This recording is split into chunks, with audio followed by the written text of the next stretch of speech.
What's going on, guys? Welcome back to my channel. In today's video, I'll be going through every NBA team's most impressive player to start the season. This video will be about the Western Conference. The East has already come out, so make sure to check that video out after this one. The first team up is the Los Angeles Clippers, and their most impressive player has been Kawhi Leonard. Somehow, at 34 years old, and in his 13th year, he's having the best regular season of his career. On the season, he's averaging 28 points, 6 rebounds, and 3.5 assists to go along with a league-leading 2.2 steals on 49% from the field and 37% from three. Kawhi has finally become healthy and has made all the difference for him and this Clippers team. In his last 10 games, he's averaged 32.5 points, 7 rebounds, and 4 assists on 53% from the field and 41% from three, including a career-high 55-point game, a 45-point game, and a 41-point game. Moving on to the Memphis Grizzlies, and their most impressive player this season has been their rookie, Cedric Coward. If you just looked at his stats, they wouldn't exactly pop out at you at 13.5 points, 6 rebounds, and 3 assists on 47% from the field and 33% from three. But his overall impact goes beyond the box score. He doesn't have many weaknesses in his game. He's an elite shooter, regardless of the 33% from beyond the line. He can shoot off the catch, off the dribble, and on pull-ups. He's a good defender and shot blocker, and can guard down the lineup with his 7'3" wingspan. And he's a good rebounder too. He does have a few weaknesses, like every NBA player, like his strength, his on-ball defense at times, his ball handling abilities, and his consistency. He's already had 5 games of 20 or more points on this Grizzlies team. The next team up is the Utah Jazz, and their most impressive player is without a doubt being Keyonte George. On the season, he's averaging 23 points, 4 rebounds, and 7 assists on 45% from the field and 37% from three. Since his rookie year, it was clear he had the tools and potential to become an elite scorer. And after a pretty disappointing year 2, he's putting together an unreal year 3, where his scoring has been on full display. He's had 9 games of 25 or more points and 9 games of 30 points so far this season. But it's not just his scoring that has been very impressive. He's also taken the role of being the point guard of this team, and he's doing it effectively. He was strictly a scoring 2 guard coming into the league, but he's expanded his game, and now has been able to dish out a bunch of assists. He's dished out 5 assists once, 6 games of 6 assists, 7 games of 7 assists, 8 games of 8 assists, 5 games of 9 assists, 3 games of 10 assists, and 11 assists once. Moving on to the Sacramento Kings, and their most impressive player has been an unlikely savior, Russell Westbrook. The stats don't jump out on paper. On the season, he's averaging 14.5 points, 6 rebounds, and 7 assists on 42% from the field and 33% from three. Russ has been known to be a bit of a ball hog and someone with a pretty low IQ, taking a lot of stupid shots. But this year, he's really focusing on the playmaking department of the game, often racking up high number assists and often leading the team in total assists. 8 games this season, he's had 5 games of 6 assists, 5 games of 7 assists, 3 games of 9 assists, 6 games of 10 assists, and 5 games of more than 10 assists, including 2 games of 11 and 3 games of 14. It's been a very underwhelming season for the Kings, but there are some players who I could have chosen from, like Maxine Reynard, Dylan Cardwell, and even Nate Clifford. The next team up is the Los Angeles Lakers, and their most impressive player this season has been Austin Reeves. Reeves' stock has gone down a lot in the last couple of weeks to the last month, but that's not his fault at all. The Lakers are a disaster defensively, so he's getting a lot of the blame, which he does deserve a bit of, but not as much as he's getting. On the season, he's averaging 26 points, 5 rebounds, and 6 assists, on 50% from the field and 36% from free, which are all pretty much career highs, except for his shooting. Only in year 2 did he shoot better than he has this season, but on way less volume. I had serious doubts about him as a number 2 option to start the season with LeBron out, but boy did he prove me wrong and shut me down fast. Without LeBron, Reeves averaged 29 points, 5 rebounds, and 8 assists on 49% from the field and 35% from free. In 23 games this season, he scored 25 points 7 times, 30 points 5 times, 40 points twice, and a 50-point game. But in his last 4 games before he went down, he only averaged 13 points, 3 rebounds, and 3 assists on 39% from the field and 31% from free, and didn't impact the defensive end at all, and that's why his stock has been down lately. Moving on to the Dallas Mavericks, and their most impressive player this season has been both their rookies from this year, Cooper Flagg and Ryan Nembhard. Starting with Nembhard, he came out of pretty much nowhere as an undrafted free agent and became a starter for a couple of games. On the season, he's averaging 7.7 points and 5 assists on 47% from the field and 39% from free. You can really tell he's related to Andrew, the way they both move and shoot the ball. He's had one of the more impressive games as a point guard in a game where he recorded 5 points and 10 assists with 0 turnovers, something no other player has done before. He showed elite control of the game, and he's only played in 26 games in his professional career. 36 isn't the most accurate measurement, but his stats have been impressive, at 13 points and 8 assists. Moving on to their other rookie, Cooper Flagg, who came into the league scouted as a generational talent by some, and after a disappointing start, but he was made to play at a position at point guard, but since being moved to the forward position, he's shown just how good he can be. On the season, he's averaging 19 points, 6 rebounds, and 4 assists on 47% from the field, but a pretty poor 28% from free. But his impact goes well beyond his numbers. His defensive impact is insane for a rookie. The next team up is the Denver Nuggets, and their most impressive player has been Jamal Murray. Murray has never really been a regular season player, but this season he stepped up, especially with all the injuries to their rotational players, like 3-time MVP Nikola Jokic, Aaron Gordon, Christian Braun, Cam Johnson, and Jonas Valanciunas. On the season, he's averaging 25 points, 4 rebounds, and 3 assists, on 48% from the field and 44% from free. For a guy that shoots so regularly and takes some really tough shots, 44% from beyond the line, it's extremely impressive. Murray's putting together an all-star season.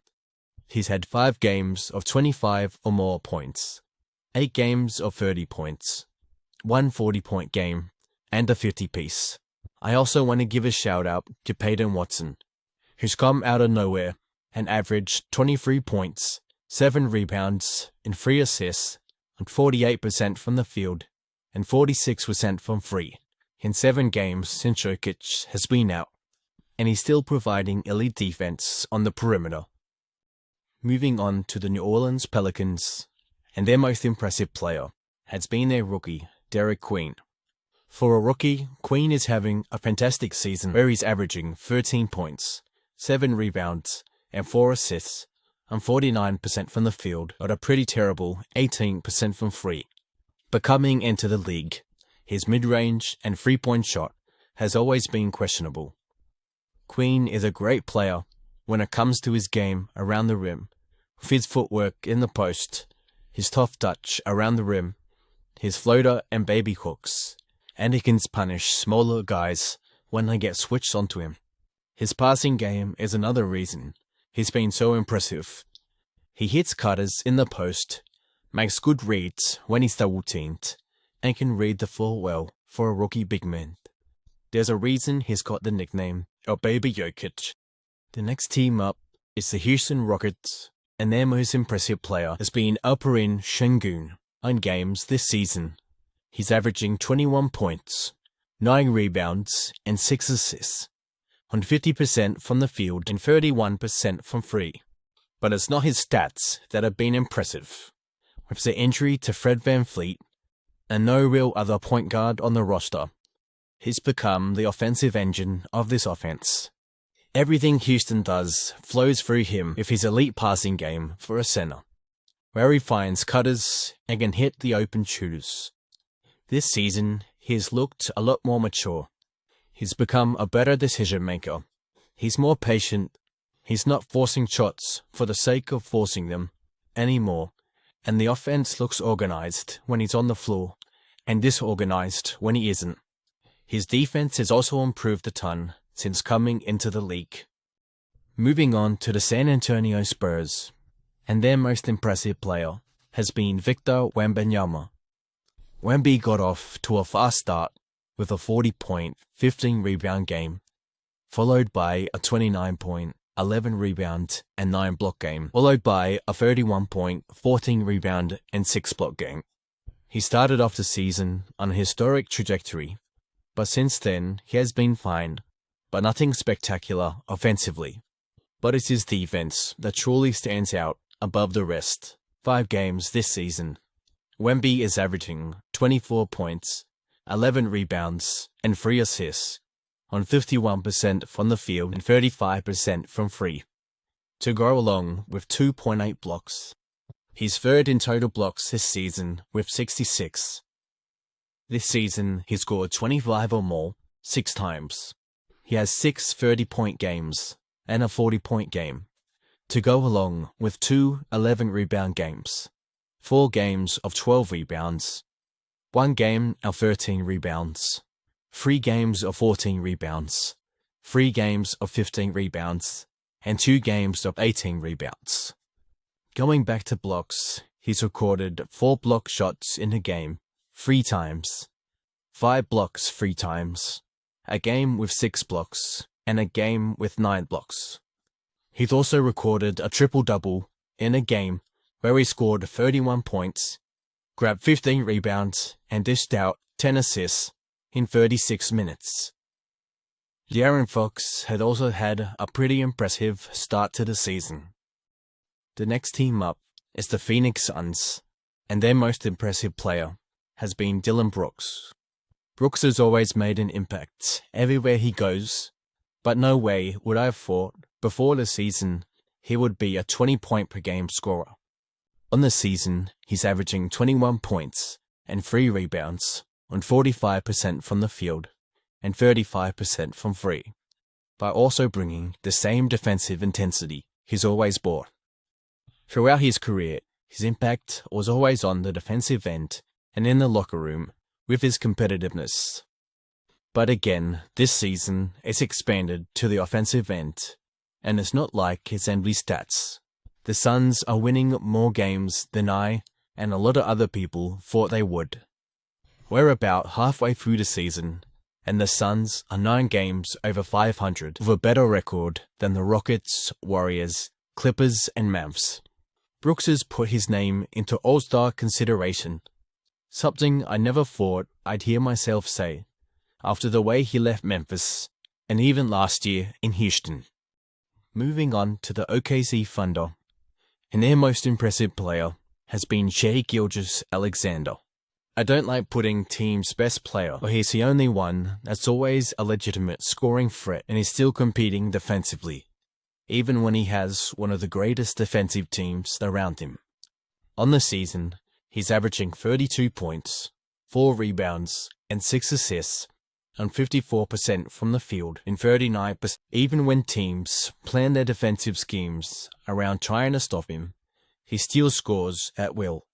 The lowest number of points he scored in a game this season has still been 22. That's how good of a season he's having. It's not like he's looking to score 24/7. He's found the balance. He knows when to be aggressive and when to take a step back and get his teammates involved. The next team up is the Minnesota Timberwolves, and their most impressive player has been Julius Randle. Randle has always struggled with consistency, but in the last year, he's finally putting together consistent performances. This season, he's averaging 22 points, 7 rebounds, and 5 assists on 49% from the field and just under 34% from free. He's a very versatile scorer, scoring from all 3 levels. He has the power and is a good finisher in the paint. His mid-range shot is his strongest offensive weapon, and his 3-point shot has drastically improved over the years. But it's not just his scoring that makes him a threat on the offensive end. It's also his playmaking that has improved out of sight. He's not the biggest threat on the defensive end, but he is a great rebounder, and he can hold his own against other bigs. His decision-making and ability to read the defense makes him a constant threat for whichever team he's going against to go along with his size. Moving on to the Portland Trail Blazers, and their most impressive player has been Deni Avdija. Deni has blossomed into a superstar, and he's a triple-double threat every single night. This season, he's averaging 26 points, 7 rebounds, and 7 assists on 47% from the field and 35%. He's 6 in triple-doubles this season with 3, to go along with 12 double-doubles. This season, he scored 25 or more 14 times. He has 10 30-point games in a 40-point game. He's also dished out 6 assists 3 times, 7 assists 5 times, 8 and 9 assists 4 times, 10 assists 3 times, and 10 or more 6 times, including 4 11-assist game, and a game of 13 and 14 assists. The one downside to Deni's game is he's averaging 4 turnovers, but when the ball's in his hands as much as it has been, it is to be expected, especially when he isn't a natural point guard and probably isn't used to handling the ball so much. The last team of the video is the Golden State Warriors, and their most impressive player has been Steph Curry. Even at the age of 37, he still doesn't show any signs of slowing down. This season, he's averaging 28 points, 4 rebounds, and 5 assists on 46% from the field and 38% from free. Shooting 38% from free on 11 shots a game is just insane for a 37-year-old, whether he's the greatest shooter of all time or not. This season, he has 8 games of 25 or more, 9 games of 30 points, and 4 40-point games. But it's not just his shooting and scoring that makes him so good. He creates for everyone on the team. He runs the offense and sets the tempo, and his gravity to open up others is insane. Pretty much every single play, he gets blitzed and double-teamed because he's so dangerous. It gives great shooters like Moses Moody, Buddy Hield, Seth Curry, Brandon Przemski, D'Anthony Melton, and Will Richard a lot of good and open shots.